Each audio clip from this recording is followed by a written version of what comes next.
देखो, तुम लोगों ने इलेक्ट्रिक करंट वाले चैप्टर में पढ़ा था कि एक बैटरी है, उस बैटरी से हमने रेजिस्टेंस कनेक्ट किया और उस रेजिस्टेंस में करंट फ्लो होने लगा। ये पढ़ा था। अल्टरनेटिंग करंट सोर्स से आप रेजिस्टेंस भी कनेक्ट कर सकते हैं और इंडक्टर, इंडक्टर का मतलब कॉइल या सोलिनॉइड भी कनेक्ट कर सकते हैं, कैपेसिटर भी कनेक्ट कर सकते हैं। और इन तीनों को, कौन से तीनों को? रेजिस्टेंस को, इंडक्टेंस को और कैपेसिटर को, तीनों को भी कनेक्ट कर सकते हैं। तो हम यहाँ पर एक एक करके स्टडी करेंगे। तो इसमें हेडिंग लिखेंगे AC voltage applied to a resistor, AC voltage applied to a resistor।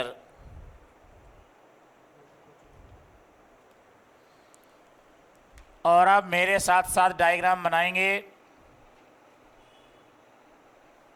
ये देखो, मैंने एक सर्किल बनाया, सर्किल के अंदर इस तरह का ये साइन बनाया, तो ये सिंबल बन गया एसी सोर्स का। एसी सोर्स का मतलब एसी जनरेटर। तो ये जो है एसी सोर्स है,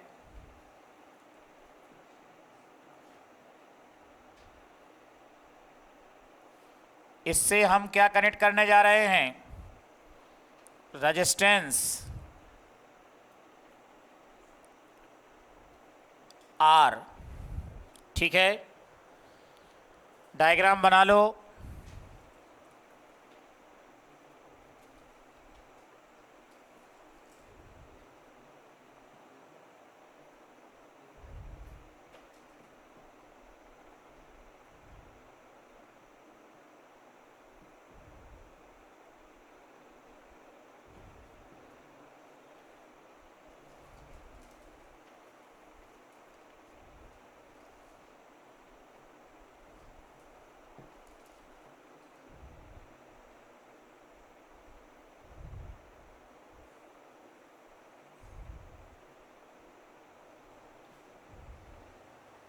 देखो बच्चों,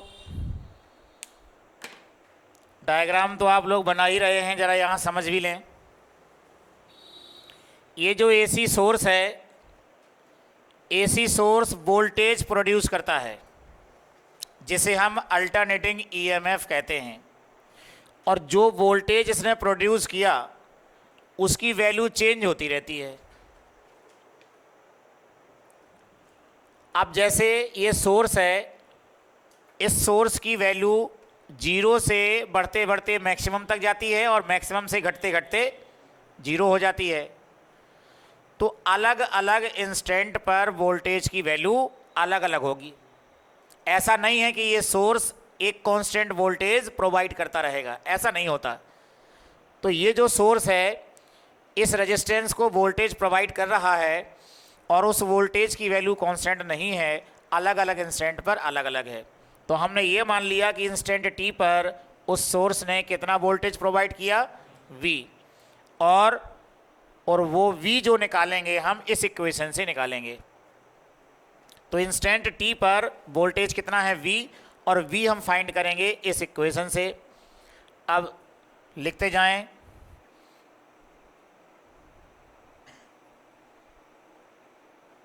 मेरे साथ साथ लिखेंगे।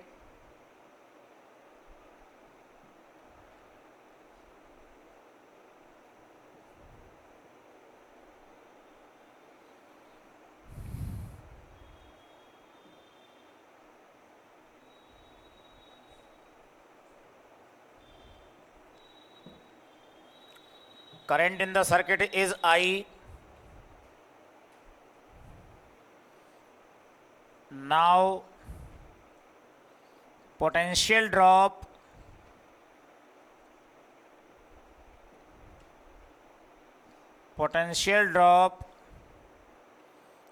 across capital R is IR। Capital R में पोटेंशियल डिफरेंस का फार्मूला क्या होता है? IR होता है ना, V इक्वल टू IR पढ़ा तुम लोगों ने। तो कैपिटल R में पोटेंशियल डिफरेंस IR हो गया। अच्छा ये बताओ, रेजिस्टेंस को जो ये पोटेंशियल डिफरेंस मिला, ये कहाँ से, किसने दिया? सोर्स ने दिया। तो ये जो पोटेंशियल ड्रॉप है ये सोर्स के द्वारा दिए गए वोल्टेज के इक्वल होना चाहिए। तो ये लिख लिया तुम लोगों ने। अब इसके नीचे से एक स्टेटमेंट लिखना, this potential drop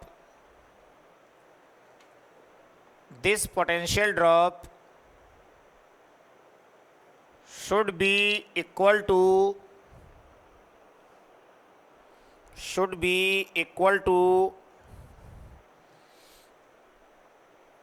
voltage provided by the source। voltage provided by the source। तो कर दें दोनों के इक्वल। IR जो है किसके इक्वल होना चाहिए? Voltage provided by the source. तो नीचे से लिख देना, therefore IR equal to V। ठीक, तो जो भी वोल्टेज यहां पर है वो IR है, और वो वोल्टेज किसने प्रोवाइड किया? सोर्स ने। इसका मतलब सोर्स का जो वोल्टेज होगा वही वोल्टेज इसका होगा। सोर्स ने ही तो दिया है वोल्टेज इसको।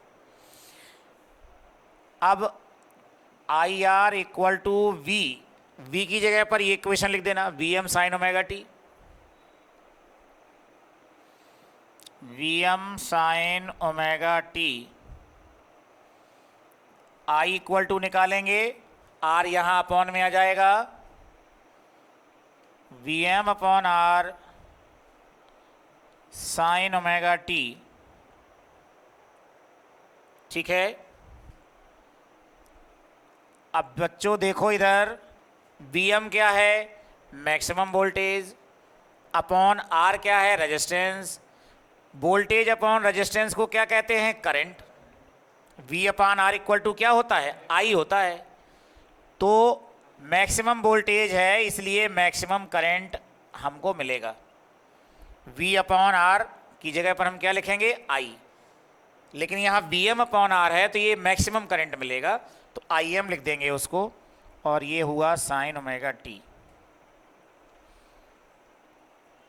तो कैपिटल R में इंस्टेंट टी पर क्या करंट होगा वो निकल आया। हालांकि ये करंट वेरी करता रहेगा, कांस्टेंट नहीं रहेगा। अब इसमें हम एक नई बात करते हैं, जल्दी से जरा इसको नोट कर लें। हो गया नोट? Vm अपॉन R की जगह Im लिख दो। अब हम बात करेंगे फेज की। फेज साइन के बाद जो ये एंगल लिखा होता है, इक्वेशन में साइन के बाद जो एंगल लिखा होता है उसे फेज कहते हैं। करंट का फेज क्या है? Omega T. वोल्टेज का फेज क्या है? Omega T. लिख दो नीचे से, phase of voltage, PHASE, phase of voltage equal का साइन बना के लिख देना ओमेगा टी। फिर नीचे से लिखेंगे phase of current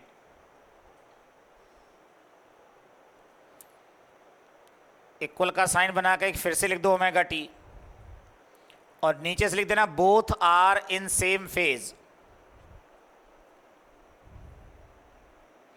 both are in same phase. देखो सेम फेज का मतलब क्या है? सेम फेज का मतलब है कि जिस समय वोल्टेज की वैल्यू जीरो होगी उस समय करंट की वैल्यू भी जीरो होगी। वोल्टेज बढ़ना शुरू करेगा तो करंट भी बढ़ना शुरू करेगा, और जिस समय वोल्टेज की वैल्यू मैक्सिमम हो जाएगी उस समय करंट की वैल्यू भी मैक्सिमम हो जाएगी। लेकिन वोल्टेज ज़्यादा होता है और करंट क्या होता है? कम होता है। तो वोल्टेज अपनी मैक्सिमम वैल्यू अटेंड करता है और करंट क्या करेगा? अपनी मैक्सिमम वैल्यू अटेंड करेगा।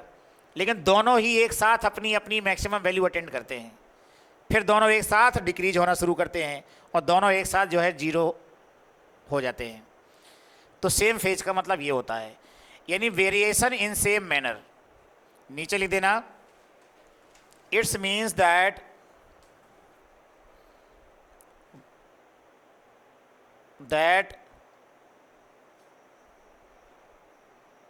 the voltage and current both vary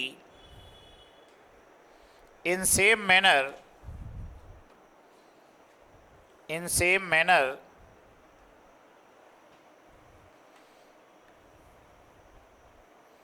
according to following graph।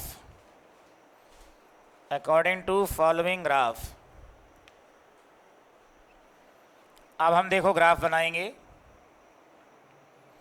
Graph बनाने के लिए हमने ये एक्स एक्सेस और वाई एक्सेस ड्रॉ किए। एक्स एक्सेस पर हम ओमेगा टी को रिप्रेजेंट करेंगे और वाई एक्सेस पर वोल्टेज और करंट को रिप्रेजेंट करेंगे। ज़रा मुझे बना लेने दो पहले। वाई एक्सेस पर वोल्टेज को और करंट को दोनों को रिप्रेजेंट करेंगे। ध्यान से देखिए, ये जो मैंने डॉटेड लाइन बनाई है, ये करंट की मैक्सिमम वैल्यू के लिए बनाई है। अब ये जो मैंने डॉटेड लाइन बनाई है, ये वोल्टेज की मैक्सिमम वैल्यू के लिए बनाई है। इसी तरह से अपोजिट डायरेक्शन में जब करंट बहने लगता है, तब की मैक्सिमम वैल्यू के लिए ये लाइन बनाई और वोल्टेज की मैक्सिमम वैल्यू के लिए ये लाइन बनाई।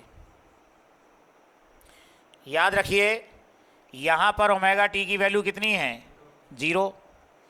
अब हम क्या करेंगे कि वोल्टेज के इक्वेशन में ओमेगा टी की जगह 0 रख देंगे। अगर 0 रख देंगे तो पूरा क्या हो जाएगा, ये 0 हो जाएगा। मतलब जब ओमेगा टी की वैल्यू 0 होगी, उस समय वोल्टेज भी 0 होगा। इसी तरह से जो करंट का इक्वेशन था, करंट का इक्वेशन क्या लिखा हुआ था मैंने, I am sign omega T, इसमें भी आप ओमेगा टी की जगह 0 रख दें तो करंट भी 0 हो जाएगा। तो जब ओमेगा टी की वैल्यू 0 है, उस समय वोल्टेज भी 0 है और करंट भी 0 है। अब देखो वोल्टेज कैसे बढ़ेगा। वोल्टेज 0 से बढ़ते बढ़ते बढ़ते बढ़ते अपनी मैक्सिमम वैल्यू पर पहुंचेगा।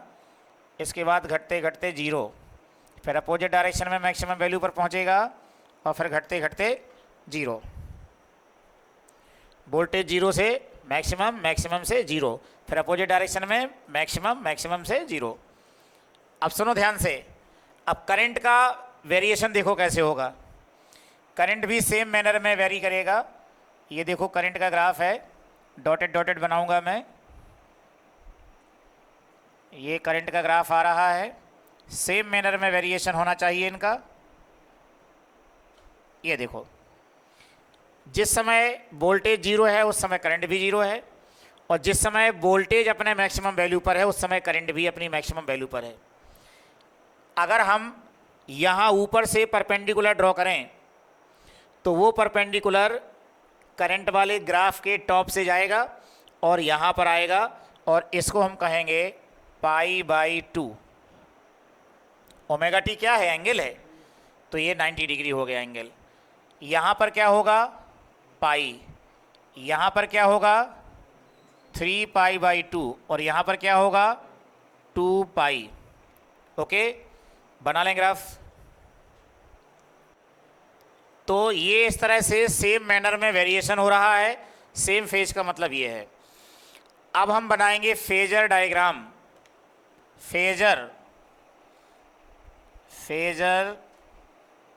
डायग्राम इस सर्किट के लिए फेजर डायग्राम बनाएंगे। देखो, फेजर का मतलब होता है एक लाइन जो वोल्टेज को या करंट को रिप्रेजेंट करेगी और फेज को रिप्रेजेंट करेगी। तो वोल्टेज या करंट को रिप्रेजेंट करने वाली स्ट्रेट लाइन जो फेज को रिप्रेजेंट करेगी, वोल्टेज या फिर करंट को रिप्रेजेंट करने वाली लाइन जो फेज को भी रिप्रेजेंट करेगी, उस लाइन को हम क्या कहते हैं? फेजर। फेज क्या है? Omega T. तो देखो फेजर डायग्राम कैसा बनेगा वो मैं तुम्हें बना के दिखाता हूँ। फेजर डायग्राम बनाने के लिए आप इस तरह से बड़ा सा प्लस का साइन बनाएं, यानी एक्सेस को रिप्रेजेंट किया गया है। यहाँ पर वोल्टेज को रिप्रेजेंट करने के लिए ये लाइन हमने बनाई, ये पूरी लाइन वोल्टेज को रिप्रेजेंट करती है। साथ में मैंने कहा फेज को भी रिप्रेजेंट करेगी। फेज का मतलब होता है एंगल, साइन के बाद में जो एंगल है ओमेगा टी, इस एंगल को भी रिप्रेजेंट करेगी। तो ये एंगल हो गया यहाँ से ऐसे, इसमें एंगल में एरो भी बना देते हैं हम, ओमेगा टी। तो मुझे ये बताओ कि अगर वोल्टेज को रिप्रेजेंट करने वाली लाइन मैंने ओमेगा टी एंगल पर बनाई है, तो करंट को रिप्रेजेंट करने वाली लाइन में कितने एंगल पर बनाऊंगा? वो भी ओमेगा टी एंगल पर बनाऊंगा, तो वो लाइन भी इसी के ऊपर आ जाएगी। तो करंट के लिए थोड़ा छोटी लाइन में रिप्रेजेंट करूंगा यहाँ पर, क्योंकि करंट की वैल्यू क्या होती है? छोटी होती है वोल्टेज से। अब मैं क्या करने वाला हूँ कि यहाँ पर एक मैं परपेंडिकुलर ड्रॉ करूँगा यहाँ वाई एक्सिस पर, इसको थोड़ा और आगे भी बढ़ा दूंगा और इसमें लिख दूंगा वोल्टेज का equation Vm sine omega T. इससे ये पता चलता है कि लाइन का जो यहाँ तक पार्ट है वो वोल्टेज को रिप्रेजेंट कर रहा है। इसके बाद मैं इस वाले एरो से एक परपेंडिकुलर ड्रॉ करूँगा यहाँ, और इसमें क्या लिख दूंगा? Im sign omega T. तो इसका मतलब क्या होता है इस डॉटेड लाइन का, कि ये डॉटेड लाइन कहाँ मिल रही है? यहाँ पर मिल रही है ना। इसका मतलब लाइन का जो यहाँ से यहाँ तक पार्ट है वो करंट को रिप्रेजेंट कर रहा है। तो लाइन का यहाँ से यहाँ तक का पार्ट वोल्टेज को रिप्रेजेंट कर रहा है, और यहाँ से यहाँ तक का पार्ट करंट को रिप्रेजेंट कर रहा है। वो हमें इन लाइनों से ये पता चल गया। ठीक है, तो फेजर कौन है? इसमें कौन सी लाइन फेजर है? ये जो लाइन जा रही है ये फेजर है। क्यों कहा इस लाइन को हमने फेजर? क्योंकि इसने फेज को रिप्रेजेंट करने वाला angle omega T x axis से बनाया हुआ है, तो इस लाइन को हम फेजर कहेंगे। तो वोल्टेज का फेजर और करंट का फेजर एक कॉन्साइड कर गए हैं, एक के ऊपर एक हो गए हैं, क्योंकि सेम एंगल बना रहे हैं दोनों। ठीक, तो ये फेजर डायग्राम बना लें, इसके बाद आगे बढ़ देंगे। तो हम नेक्स्ट हेडिंग लिखेंगे। नेक्स्ट हेडिंग है AC voltage applied to N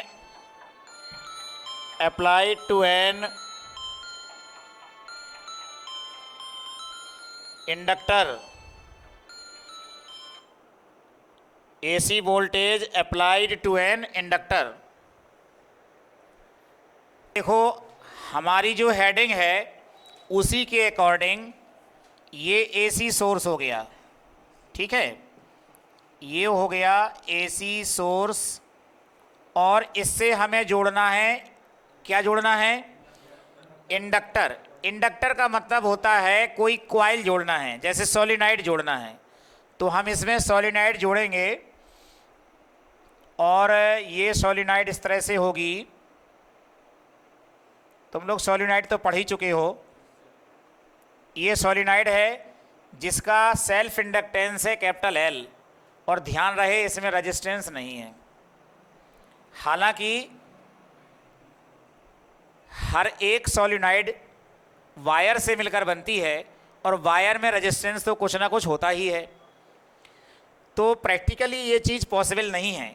किसी भी सोलिनॉइड में इंडक्टेंस भी होता है और साथ में रेजिस्टेंस भी होता है, लेकिन हम ये मान के चल रहे हैं इस हेडिंग में कि रेजिस्टेंस नहीं है, इसमें केवल इंडक्टेंस एल है। तो देखो ये सोर्स है जो वोल्टेज प्रोवाइड करेगा इसको, और वोल्टेज इसका चेंज होता रहेगा। अलग अलग इंस्टेंट पर इसका वोल्टेज अलग अलग होगा। At instant T voltage of the source is V, where V equal to, ये तो आप जानते हैं। At same instant current in the circuit is I. अब इसमें तुम लोग जानते हो कि जो इंडक्टर होता है इंडक्टर में इंड्यूस्ड ईएमएफ पैदा हो जाता है। जैसे ही सोर्स इसमें करंट भेजेगा तो इसमें इंड्यूस्ड ईएमएफ पैदा हो जाता है, और ये इंड्यूस्ड ईएमएफ सोर्स से आने वाले करंट का अपोज करता है। तो शुरुआत में जब इंड्यूस्ड ईएमएफ बहुत ज़्यादा होता है तब इससे होकर करंट पास नहीं हो पाता, करंट इसमें जीरो रहता है। लेकिन फिर सोर्स जो है एनर्जी लगाता है, फिर करंट की वैल्यू धीरे धीरे बढ़ती है और इंड्यूस्ड ईएमएफ धीरे धीरे घटता है। तो शुरुआत में इंडक्टर में क्या पैदा हुआ? इंड्यूस्ड ईएमएफ सबसे पहले पैदा होता है शुरुआत में।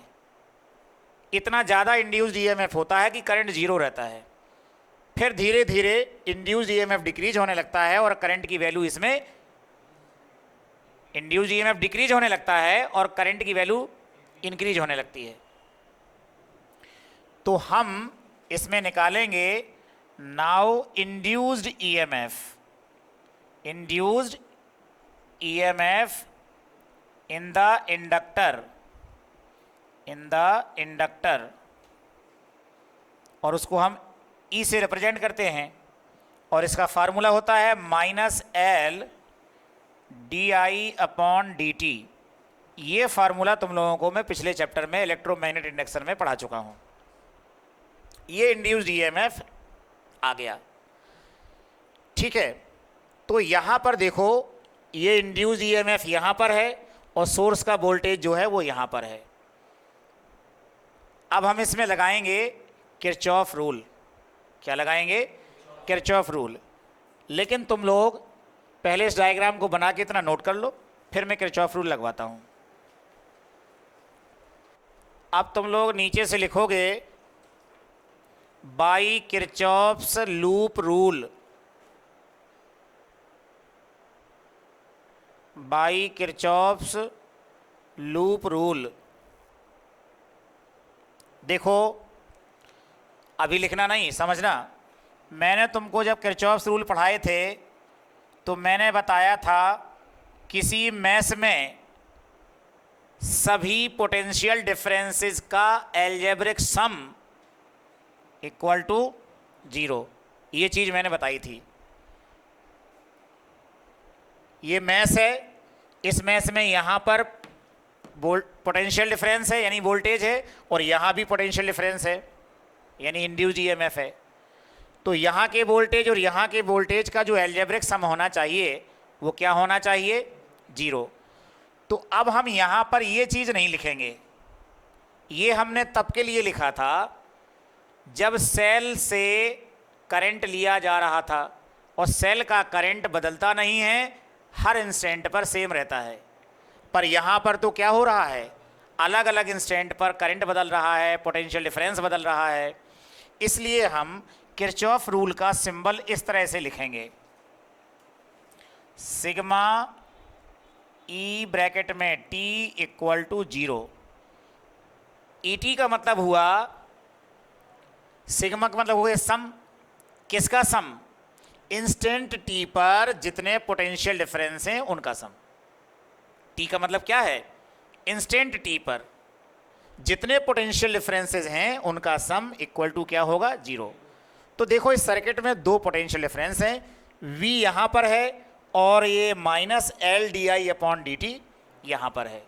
तो हम लिख सकते हैं V - L di/dt, अभी लिखेंगे नहीं, equal to 0।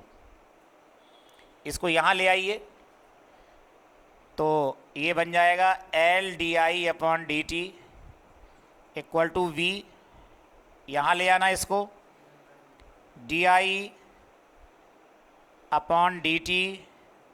Equal to V/L, और V की जगह पर ये इक्वेशन लिख देना, Vm sin ओमेगा t। तो di/dt, V का इक्वेशन हो गया Vm sin ओमेगा t, और अपॉन में L तो है ही, क्रॉस मल्टीप्लाई कर लें तो di इक्वल टू हो जाएगा Vm/L sin omega t dt। Okay. अब हमको जैसे करंट का इक्वेशन फाइंड करना है, यानी I फाइंड करना है। I जानते हो कैसे फाइंड करेंगे? अगर डी आई का इंटीग्रेशन कर देंगे तो क्या मिल जाएगा, आई। तो इसके आगे हम इंटीग्रेशन करने वाले हैं, इतना नोट कर लो, फिर बाद में इंटीग्रेशन करते हैं।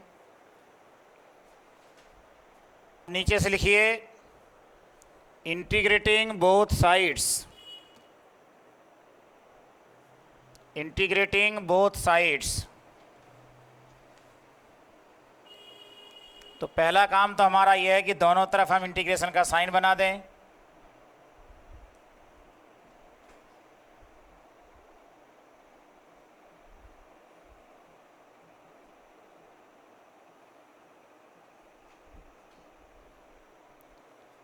बताओ डी आई का इंटीग्रेशन क्या होगा, और यहाँ वी एम अपॉन एल ज्यों का त्यों रहेगा, इसका इंटीग्रेशन नहीं करना है। कैसे पता चला इसका इंटीग्रेशन नहीं करना है, क्योंकि डी टी लिखा है, डी टी से ये पता चलता है कि टी वाले टर्म का इंटीग्रेशन करना है। तो टी वाला टर्म कौन सा है, साइन ओमेगा टी। तो साइन ओमेगा टी का हम इंटीग्रेशन करेंगे और इसका इंटीग्रेशन हो जाएगा minus cos omega T upon omega plus integration constant C. लेकिन अल्टरनेटिंग करंट के लिए इस इंटीग्रेशन कांस्टेंट सी की वैल्यू क्या होती है, 0। तो लिखते चलो मेरे साथ साथ, for alternating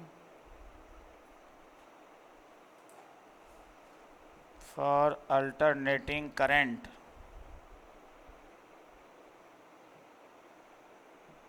value of integration constant value of integration constant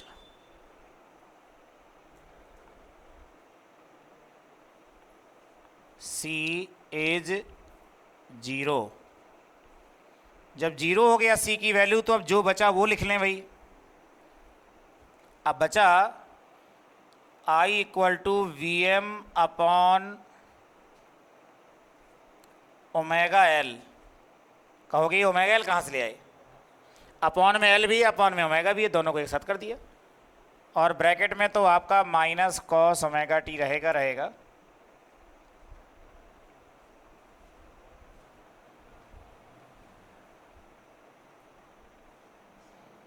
सुनो ध्यान से, कॉस ओमेगा टी को आप लिख सकते हो साइन 90 माइनस थीटा।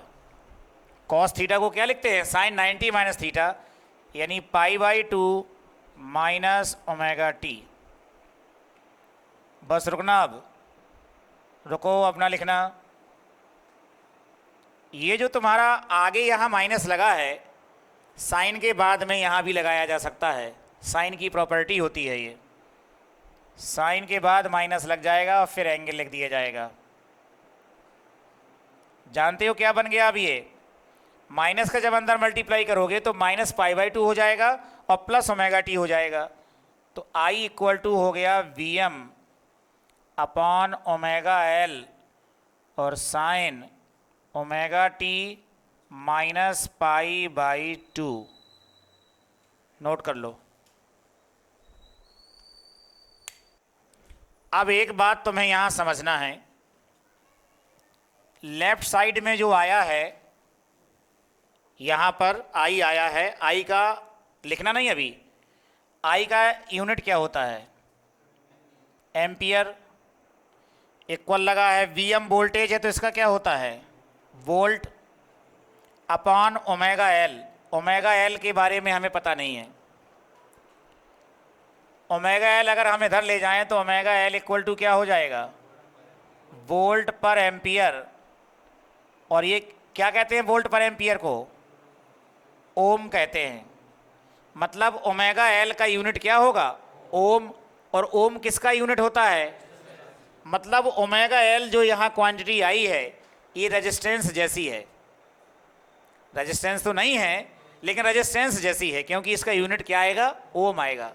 तो लिखो नीचे से, where omega L is a quantity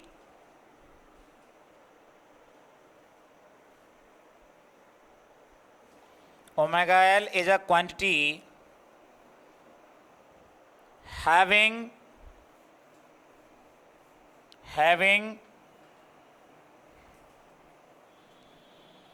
unit Om,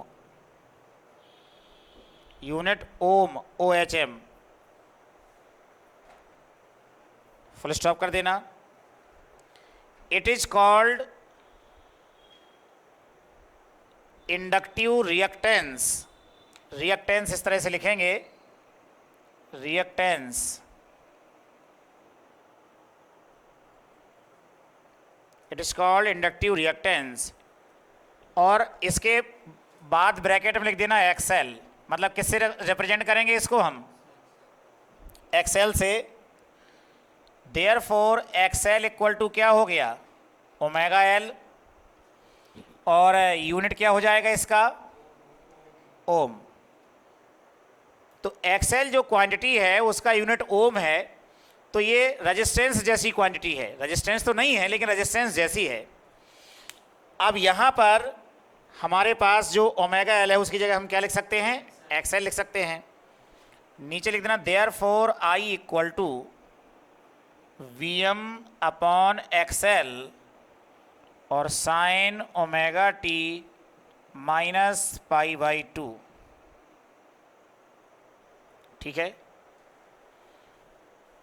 Vm upon X L क्या है, वही voltage upon resistance. Voltage upon resistance को क्या कहते हैं, Im, करंट कहेंगे। तो Vm अपॉन एक्सएल की जगह हो गया Im sign omega T minus pi by 2। तो ये करंट का इक्वेशन आ गया, ठीक है। क्या ये वोल्टेज की फेज और करंट की फेज सेम है इसमें? वोल्टेज का जो इक्वेशन लिया था वो था V equal to Vm sine omega T.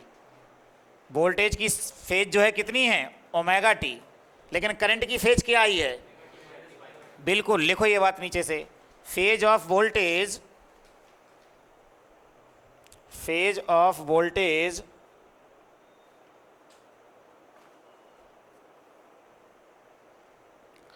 Equal का साइन बना के लिख देना ओमेगा टी। फिर लिखेंगे फेज ऑफ करंट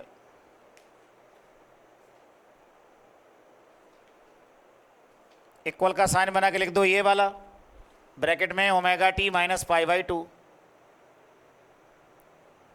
देखो माइनस पाई बाई 2 का मतलब क्या होता है, मैंने अभी बताया था तुम लोगों को कि इंडक्टर में वोल्टेज पहले आ जाता है फिर करंट बाद में बहता है, तो पीछे कौन है, करंट है, इसीलिए माइनस पाई बाई 2 आया इक्वेशन में। करंट के इक्वेशन में माइनस पाई बाई 2 आया, इसका मतलब है कि करंट पीछे चलेगी, यानी बाद में बहेगी, और वोल्टेज पहले आएगा। तो वो चीज़ मैं बता रहा था अभी कि पहले उसमें आ जाता है इंड्यूस्ड ईएमएफ, इंड्यूस्ड ईएमएफ पहले आ जाता है फिर बाद में करंट बहता है, तो उसी बात के लिए माइनस पाई बाई 2 आया। इसको हम कहेंगे कि करंट लैग कर रही है, लैग का मतलब पीछे, वोल्टेज पहले पैदा हो गया इंडक्टर में, बाद में करंट जाएगा। तो लिख देना नीचे से, it's means that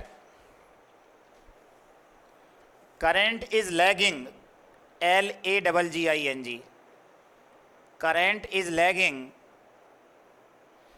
by pi by 2 from voltage, from voltage. तो देखो यहाँ पर फेज सेम नहीं है। जब मैंने प्योर रेजिस्टेंस वाला सर्किट बनाया था तो उसमें दोनों वोल्टेज और करंट के फेज क्या थे, सेम थे, लेकिन इसमें सेम फेज नहीं है। अब इनके ग्राफ भी अलग बनेंगे, जो इक्वेशन निकलते हैं इक्वेशन के अकॉर्डिंग ही ग्राफ बनते हैं, लेकिन उन ग्राफ्स को हम अब नेक्स्ट टर्न पे बताएंगे।